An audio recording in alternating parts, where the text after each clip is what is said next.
Olá, bem-vindo a mais um React qualquer e bora de continuação da saga Cloverfield lá do canal do Piuí, né? Canal Piuí, né? Como eu disse, saga Cloverfield, entenda a história dos filmes, parte 2. Reagir a parte 1, vou deixar nos cards. O link original do vídeo tá na descrição, todos os créditos pro canal Piuí, né? Você que não conhece, pô, canalzão, viu? Canalzão dos meus favoritos no YouTube. Chega lá, né? Conhece. Tem várias sagas de filmes lá, os caras contam tudo direitinho. Tá na tela das minhas redes sociais, me segue, não custa nada, principalmente lá no Instagram, velho. Me segue no Instagram. No Twitter eu tô de vez em quando, né? Mas tô mais pra ver notícias, esses negócios, o que o povo tá fazendo. Mesmo assim, é um bortil danado, dá vontade de apagar minha conta. Mas se você quiser me seguir lá, pode seguir. Deixou o like, se inscreveu sem eu pedir? Pô, bacana, hein? Tu é demais. Tu é dos meus. Mas se você não deixou o like, não se inscreveu ainda, pô, ajuda nós aí, cara. Estamos rumo a 6K, a 6 mil inscritos. Ver se a gente chega o mais rápido possível. Você que já é inscrito de longa data, vem cá toda vez para ver meus vídeos. Verifica a inscrição. Olá pessoas, eu sou o Léo. Olá, e eu sou o Miguel e esse é o canal Piuí. Algumas sagas são muito confusas, tem filmes que não se conectam muito bem com outros, tem teorias que a gente fica tentando entender onde é que vai entrar, mas nenhuma saga é tão confusa quanto o Cloverfield, que tem até filme que não faz parte da franquia, que tem gente que tenta colocar junto. Uma boa história, homem. Mas hoje a gente vai entender melhor essa história e finalmente faremos uma conexão entre esses filmes. Então apague as luzes do seu quarto e abra a sua planilha de Excel aí novamente, porque está começando a última parte da saga Cloverfield aqui no canal Piuí. É difícil entender a saga Cloverfield, mas entender você que não deixa like no canal Piuí, isso não tem como entender de maneira nenhuma. Por que você faz isso? Você não gosta da gente? Não gosto. Ah, então tudo bem. Mas se não gosta, deixa um dislike, só deixa alguma coisa. É. Se não gostou do vídeo, deixa o dislike pelo menos. No primeiro vídeo da saga, a gente viu que a Paramount comprou um roteiro que se chamava O Porão, jogou na mão do J.J. Abrams e eles acabaram transformando em Rua Cloverfield 10. De uma forma meio nada a ver, acabaram juntando lá com o Cloverfield Monstro e fizeram uma sequência. Que não continua muito bem, porque o primeiro filme tinha monstro, esse aqui tinha alienígena, então, sei lá, não conecta muito bem, mas meio que é da mesma saga, né? Acontece que nessa mesma época, além de comprar o roteiro de O Porão, a Paramount também comprou o roteiro A Partícula de Deus. E aí entrou em ação novamente o rei da matação, J.J. Abrams. Engembração, né? Que olhou essa história e pensou assim, cara, eu posso fazer uma gambiarra aqui, e ele foi lá e fez. Ele não pode se safar de novo! O problema é que a Paramount estimava para a produção desse filme um valor ali entre 5 e 15 milhões de dólares. Só que ele acabou custando 45 milhões de dólares. E quando os executivos da Paramount viram o produto final, eles chegaram à conclusão que esse filme não se pagaria. Eles tomariam um grande prejuízo lançando isso nos cinemas. Foi aí que surgiu a queridíssima Netflix, que ofereceu 50 milhões de dólares para poder levar esse filme diretamente para o seu streaming. Dessa maneira, a Paramount se livrou de um prejuízo, e esse prejuízo seria grande, e a Netflix conseguiu estrear com exclusividade no seu catálogo o terceiro filme da saga Cloverfield. Caramba, The Cloverfield Paradox. Lançado em 2018 com direção de Recente, Julius 2018. Onah, que não possui nenhum projeto relevante na carreira, e com o roteiro de Oren Uziel de Mortal Kombat e Doug Young de Star Trek Sem Fronteiras, o paradoxo Cloverfield se passa em 2028 e mostra que a Terra está sofrendo uma crise energética sem precedentes. É tipo São Paulo 2023, entendeu?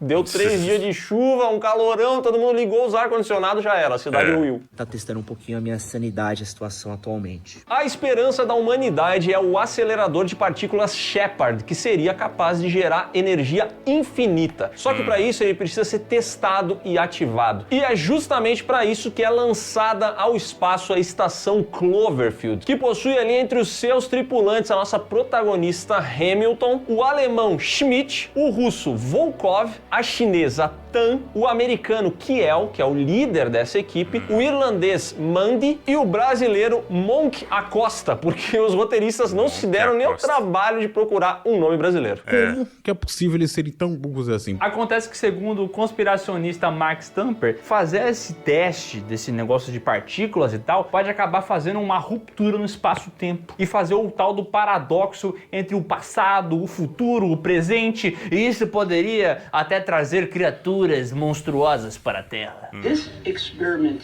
could unleash chaos, the likes of which we have never seen. E essa explicação realmente parece que eles colocaram ali só pra alguém tentar entender, como é que o primeiro filme, daí tem um segundo, vai se conectar nisso aqui. Essa explicação vagabunda aí no meio.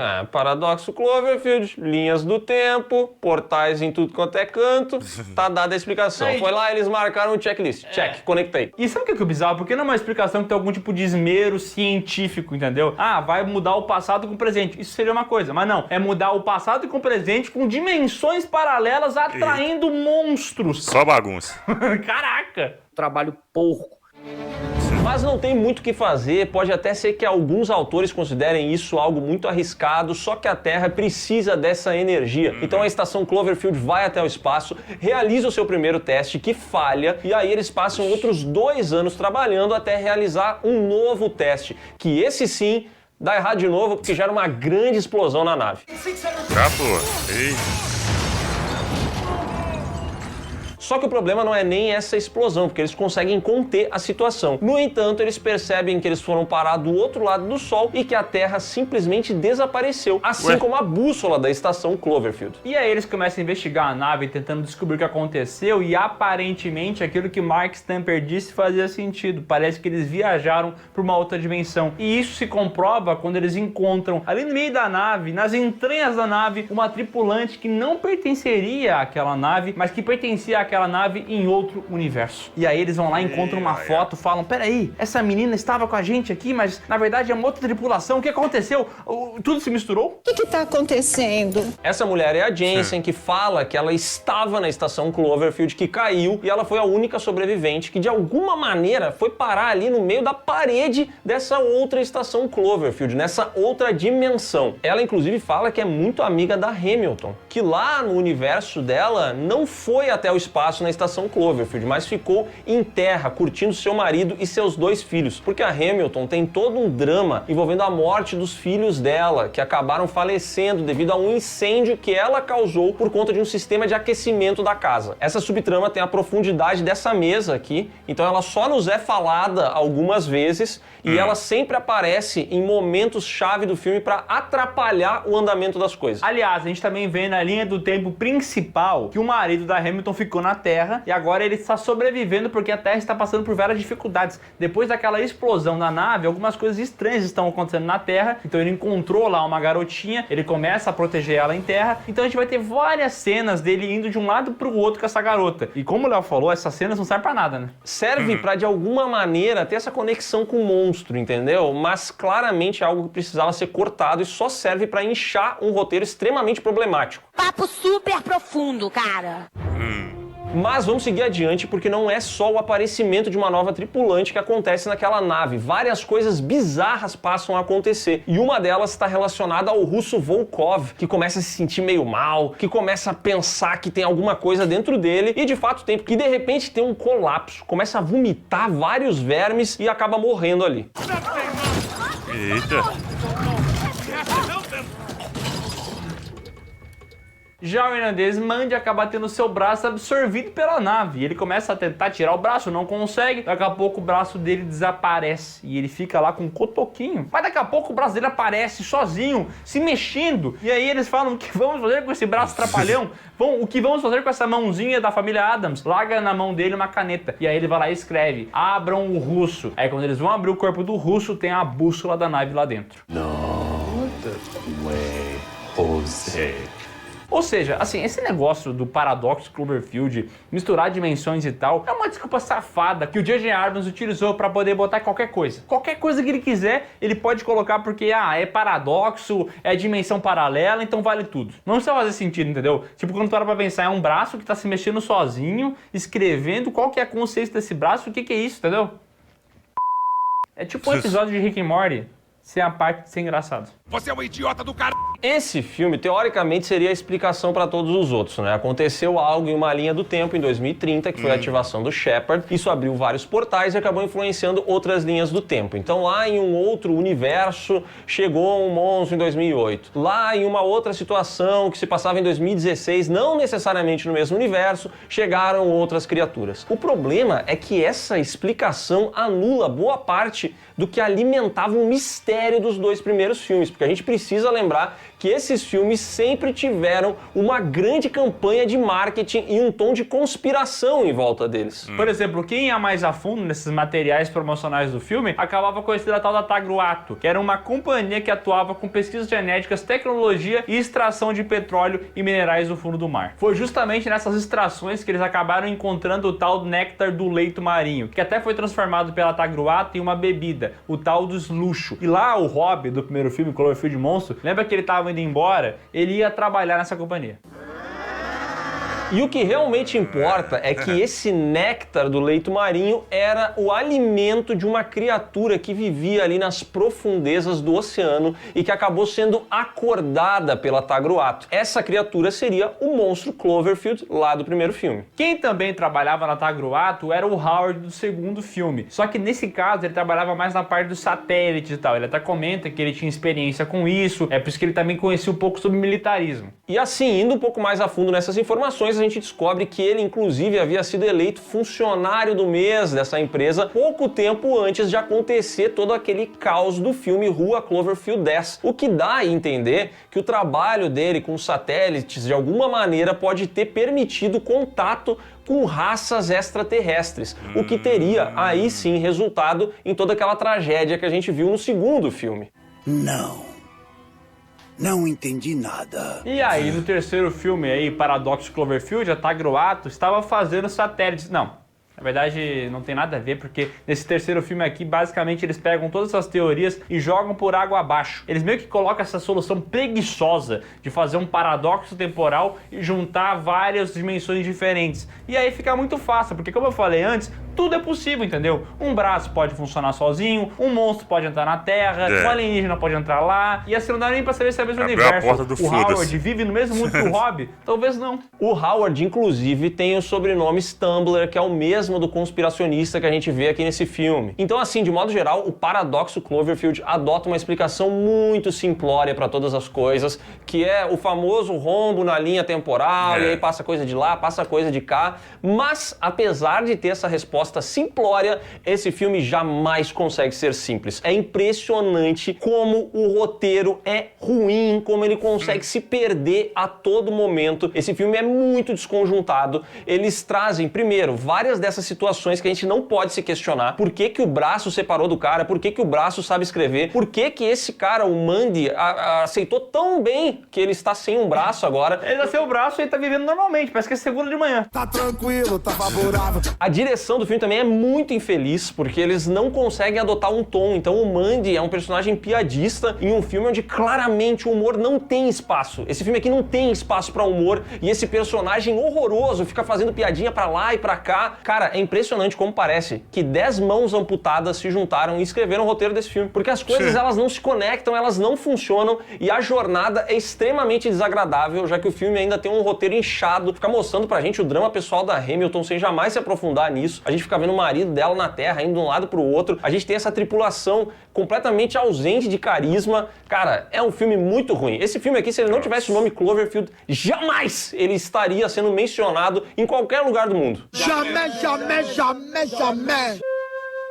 Schmidt diz que é possível reverter tudo se eles reativarem o Shepard, então eles tentam fazer isso, só que novas coisas bizarras acontecem. Tem uma inundação do nada que acaba matando a chinesa Tem. O Mundi, o piadista, é morto por uma misteriosa explosão, e o líder da missão, o tal do Kiel, ele se sacrifica para poder consertar uma parte da nave. E até, como o Léo falou antes, dos vários gêneros que esse filme tem, porque ele é comédia, às vezes ele é meio terror, aqui tem uma parte meio heróica. Tem até uma trilha sonora que parece de filme de herói, dele pulando e tal, dele tentando tentando fazer uma conexão. É bem paia, né? Cara, isso aí é muito paia, desculpa. Bom, o fato é que os sobreviventes conseguem consertar o Shepard e quando eles vão reativar, a nossa querida Hamilton decide que ela vai ficar naquele universo porque lá os filhos dela estão vivos. Porque lá não aconteceu aquela treta dela ligar o aquecedor, então eles estão lá e ela quer ver. O que é bizarro, tá? Porque nesse universo a versão dela também tá viva, né? Então o que ela pretende fazer? Eu não sei. Ela pensa assim, ó, quem tá na minha dimensão, eu não tô nem aí pra aquele meu marido de merda e quem tá aqui também, porque eu vou ferrar a cabeça de todo mundo aparecendo lá embaixo e é isso aí, entendeu? É uma bagunça do caramba. Só que quando o Shepard tá pra ser ativado, a Jensen, aquela mulher misteriosa, ela acaba pirando o cabeção, ela nocauteia a Hamilton, mata o Monk. Não, nosso astronauta, cara.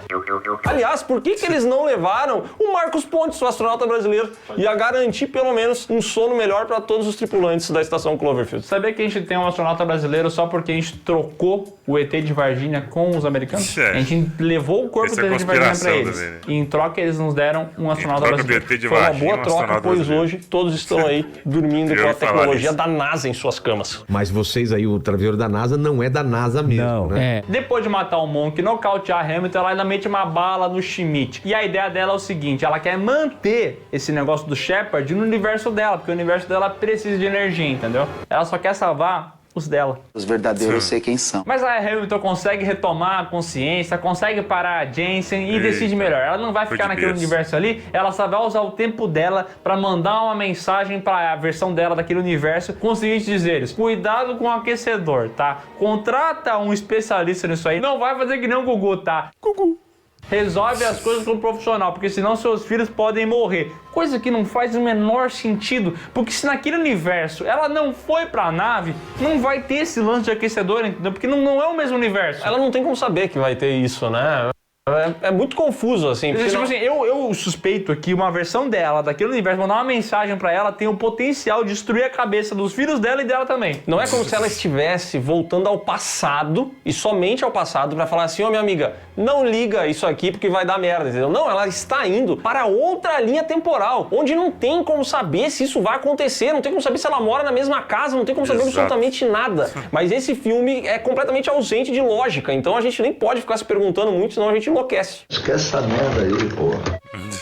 No final das contas, ela acaba matando a Jensen, que tava muito maluca. Eles conseguem ali, o nosso querido Schmidt levou um tiro, mas não morreu. Conseguem ligar o Shepard, voltar pro mundo original deles, pro universo original deles. E quando eles estão voltando pra Terra, a gente acha que vai ter esse reencontro. E o reencontro é incrível, tá? Ah, eu queria ver a Hamilton e o marido dela, cara. Como eu queria ver essa cena. Meu sonho. Eles estão chegando ali na atmosfera da Terra, eles vão chegar, vai ter esse reencontro. Aí vem um monstrão e aparece do nada. E aí é aquele negócio que, tipo assim, agora a Terra tem um monstro.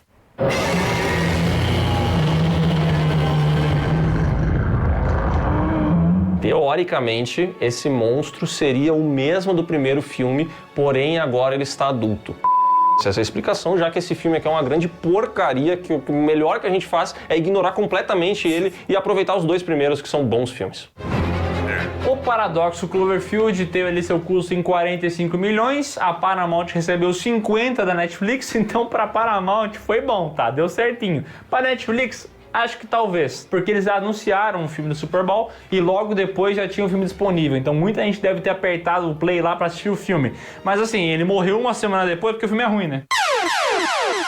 Cara, esse filme, eu acho ele um filme muito ruim. Tem muita gente que até que aprecia algumas coisas e tal. Eu acho ele horroroso e quando eu comparo com os primeiros dois, eu acho ele podre, entendeu? Pra mim é um filme de ficção científica genérico, ruim, desconjuntado, com um roteiro totalmente bagunçado e inchado, porque tem muitas situações aqui que não precisariam existir. Esse filme é praticamente um episódio de Black Mirror que deu errado, entendeu? Muito errado, e se ele não tivesse Cloverfield no nome, repito, a gente nunca falaria sobre esse filme, porque ele não tem absolutamente nada que o faça especial. Pontos positivos do filme? A produção é interessante, a trilha sonora é boa e tem esse final com o monstro que é um anticlímax que eu acho interessante e é bacana, mas assim, é só isso também, né? Porque todo o resto, os personagens são ruins, as situações são ruins.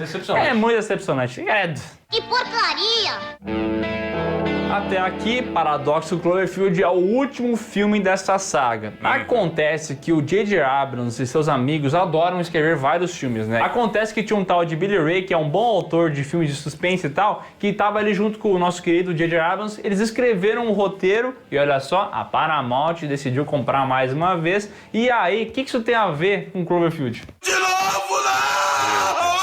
Dizem por aí, na boca pequena, que esse filme seria o 4º projeto da saga Cloverfield. Só que, como o Paradoxo Cloverfield deu tão errado, eles teriam desassociado o filme da saga em um movimento de última hora ali. O J.J. Abrams já deu declarações falando que não, que isso nunca foi pensado, que esse filme não tem conexão com o Paradoxo Cloverfield e nunca deveria ter. É claro.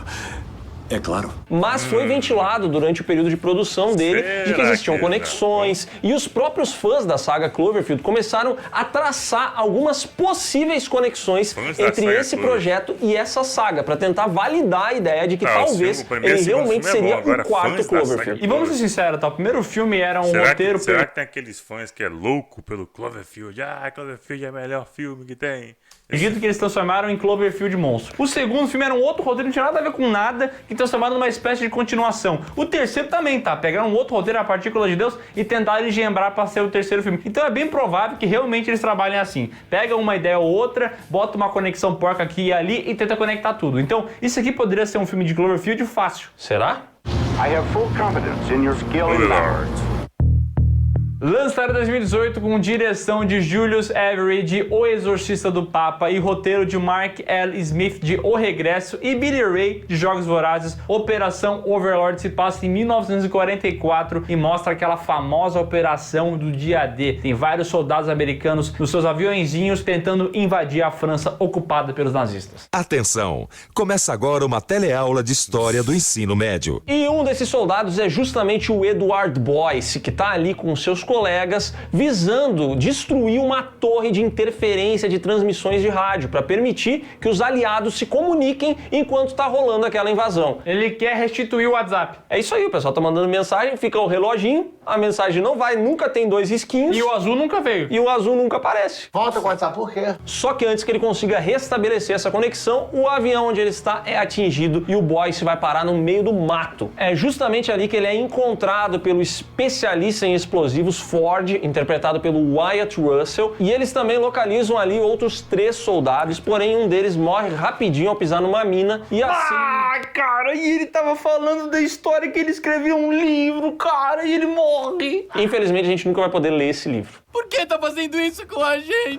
Com a morte desse cidadão, sobram apenas 4 pessoas, que são o Boyce, o Ford e a dupla Tibet e Chase. Em solo, eles acabam encontrando a tal da Chloe, uma francesa que odeia os nazistas, obviamente, e que acaba mantendo esses soldados americanos na casa dela, que ela só fica pertinho daquela antena. E nessa casa também tem o irmãozinho dela, o Paul, e a tia, que tá toda deformada, toda bizarra, porque ela foi levada pelos nazistas, fizeram alguma maldade com ela e agora ela tá toda torta. Ai, que maldade, cara.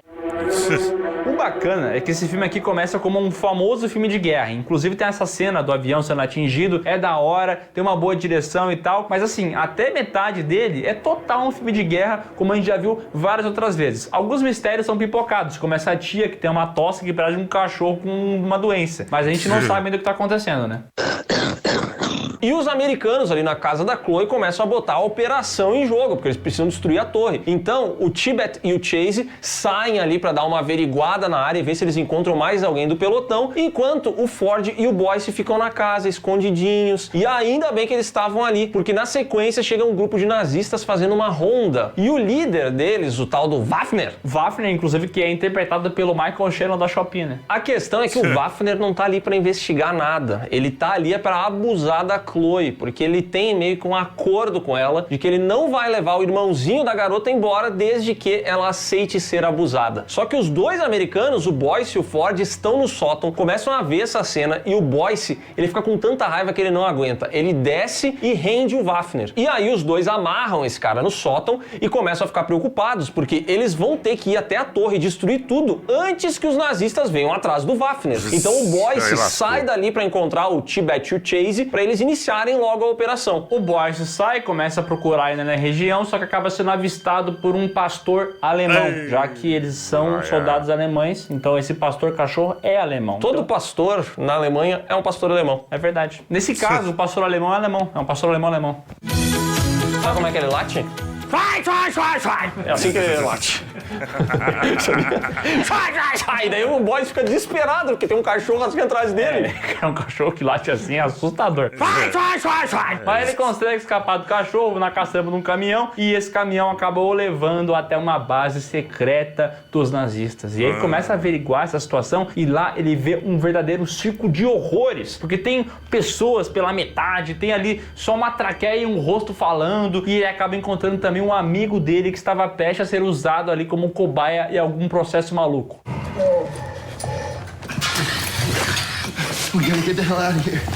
E o Boyce vai parar nesse local que fica dentro da torre inimiga e que na verdade é um grande laboratório de experimentos. Então ele vê o cara ali, ele vê aquela cabeça falante de alguma maneira. Ele encontra também uma seringa com um líquidozinho amarelo maluco. E tudo isso envolve essa seringa com uma substância alaranjada que seria o tal do alcatrão, o suco. Porque natural é a fonte da juventude e a coisa certa a fazer. O néctar, que logo a gente vai fazer essa conexão. Mas fato é que o Boyce vê uma seringa de bobeira, leva ela com ele e resgata esse americano. E aí ele volta até a casa da Chloe, onde encontra o Ford torturando o Waffner. Fuck you. E antes de ver essa tortura, aqui a gente pode fazer uma espécie de conexão com o universo de Cloverfield, porque antes a gente comentou sobre o néctar do leito marinho. Então pode ser que esse líquidozinho que ele encontrou aí tenha conexão com isso. É, uma das principais teorias envolvendo a Operação Overlord e a saga Cloverfield é que o soro seria feito justamente a partir do néctar do leito marinho. O que os fãs costumam debater é o seguinte: as tecnologias desse laboratório nazista, elas são um pouco avançadas para essa época. Então, poderia ter acontecido de algum tipo de tecnologia avançada ter ido parar nesse passado, nessa dimensão, ter caído nas mãos dos nazistas, que aí sim teriam utilizado isso não só para desenvolver o seu laboratório, mas também para criar o soro. Até porque reza a lenda que no próprio Shepard havia o tal do néctar do leito marinho. Então eles poderiam ter tirado dali, ou então ter tirado de alguma criatura que teria sido encontrada, algum monstro que viveu no passado e que eles acabaram achando ali o corpo, entendeu? Inclusive o Waffner comenta mais na vez do filme que os franceses estavam em cima disso o tempo todo e não sabiam, porque muito provavelmente no solo ali da França, onde os nazistas estão, tinha esse néctar rolando, e só os nazistas conseguiram captar esse néctar e fazer o soro. É uma teoria legal, bacana, mas como a gente falou antes, o J.J. Abrams acabou negando tudo. E a palavra do J.J. Abrams, a gente sabe que tem um valor absurdo, né? E qual é a sua, seu cafajeste ordinário? Bom, voltando à tortura, o Boyce não acha muito bacana o que o Ford tá fazendo, mas ele também quer informações. Então ele pega a seringa e fala: ô meu queridão, o que é isso aqui? O que é isso? E esse Waffner não fala nada. Na verdade ele até fala, né? Ele diz: vai sair, que é, eu não vou falar nada. Até fluente, né? Vai sair. E o Waffner não só fica calado, como ele também está atento, porque esse homem apanhou demais, mas ele fica ali, ó, prestando atenção em tudo. E quando o pessoal começa a decidir que vão levar ele para entrar naquela torre inimiga, o Chase dá bobeira, o Waffner aproveita e mata o cara. Ei, eu vou dizer uma coisa, tá? O cara que morre do jeito que o Chase morreu, ele tinha que se envergonhar muito, tá? Porque ele morreu pra um cara que tava vendado, amarrado. Cara, pô, que vergonha. E depois ter sido espancado. Is it bad? Is it bad? Você parece que é burro, rapaz. Bom, o fato é que depois dessa situação eles conseguem parar o alemão maluco, mas o Chase morreu, ele está ali sangrando, triste. Essa cena inclusive lembra lá o resgate do Soldado Ryan, quando o médico morre, começa a sair sangue e tal. Mas eles têm em mãos aquela seringa. E como o cara morreu mesmo e eles não sabem o que é aquilo ali, mexe nele pra ver o que acontece. Nossa, inteligente. Nesse momento, o Chase levanta a todo gás, a todo vapor, cheio de energia e se sentindo super bem. Só que alguns segundos se passam e ele começa a ficar totalmente deformado. E ele começa a agredir os seus próprios companheiros. E aí o Boyce não vê outra solução senão acabar com a vida do Chase novamente, dessa vez de uma vez por todas.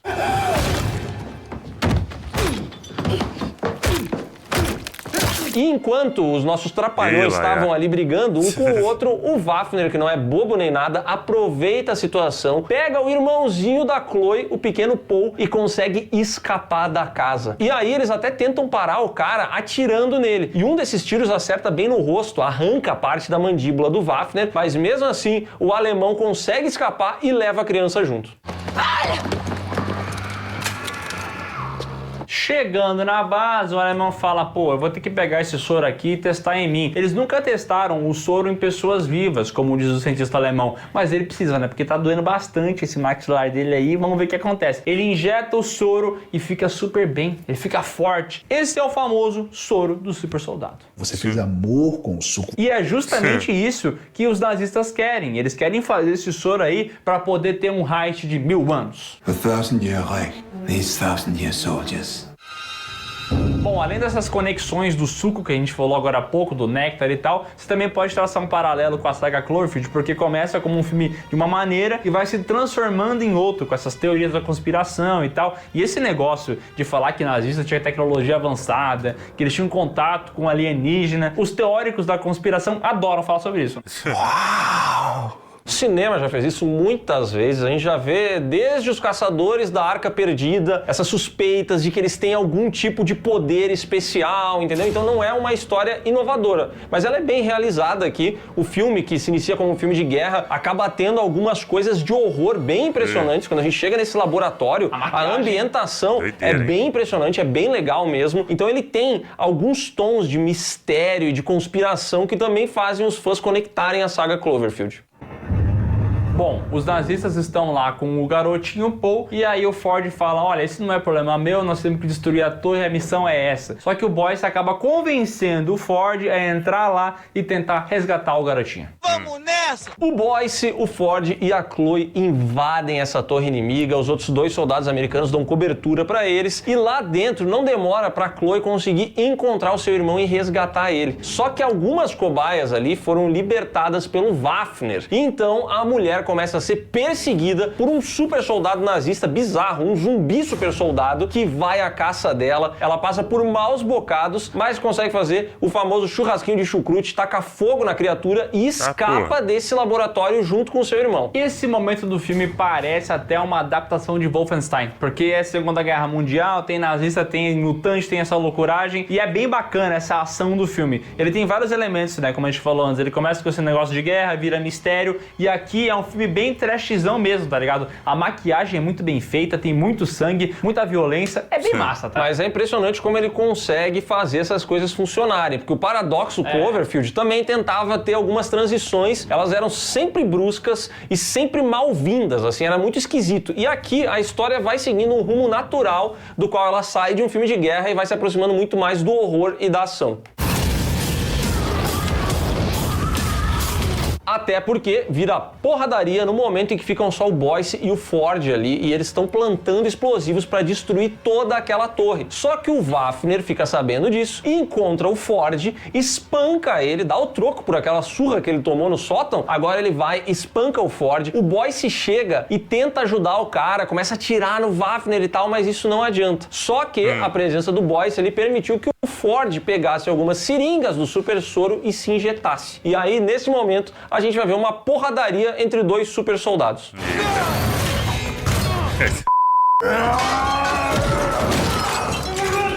E essa porradaria termina com o Wafner sendo explodido, todo zoado lá embaixo. E aí o Ford vai lá com o Boyce fala, tá, vamos vazar daqui. Só que o Ford não quer isso. Ele fecha a porta e fala, Boyce, vai embora. A gente tem que destruir tudo isso aqui porque esse soro é um perigo. Não pode cair nas mãos dos americanos também. Porque se eles tiverem esse sorinho aí, eles vão usar pra maldade também. E a essa altura o Ford também já está se transformando e aí vale a pena a gente mencionar que a maquiagem desse filme é excelente, muito boa mesmo. Eles conseguem convencer a gente com essas criaturas. Não é um filme que fica se apoiando o tempo inteiro em CGI, então as coisas funcionam bem aqui. Muito bom.